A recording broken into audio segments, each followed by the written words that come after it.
Pakistan super league PSL এ রিশাদের 4 ছক্কার ঝড়। ইসলামাবাদ ইউনাইটেডের বিপক্ষে রেকর্ড করলেন রিশাদ।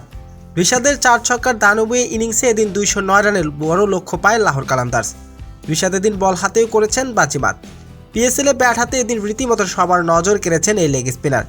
এদিন 25 বলে 65 রান করেছেন রিশাদ। দর্শক, ভিডিওটি না টেনে সম্পূর্ণ দেখার অনুরোধ রইল। ইতিমধ্যে চলছে পাকিস্তান সুপার লিগ পিএসএল এর এবারের আসর। পাকিস্তান সুপার লিগ পিএসএল এ পঞ্চম ম্যাচে লাহোর কালান্দার্সের বিপক্ষে খেলতে নেমেছে ইসলামাবাদ ইউনাইটেড। শুরুতে এদিন টস জিতে আগে ব্যাটিং করার সিদ্ধান্ত নেন লাহোর কালান্দার্সের অধিনায়ক শাহিন শাহ আফ্রিদি। শুরুতে ব্যাটিং করতে নেমে শুরু থেকেই দুর্দান্ত খেলতে থাকেন লাহোর কালান্দার্সের ওপেনাররা।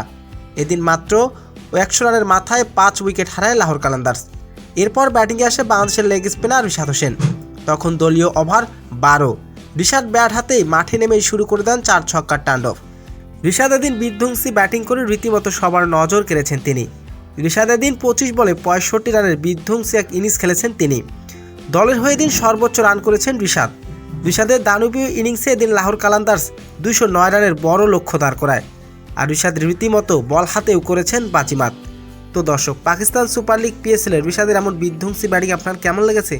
দর্শক, জানিয়ে দিন আপনার মূল্যবান মতামতটি কমেন্ট বক্সে।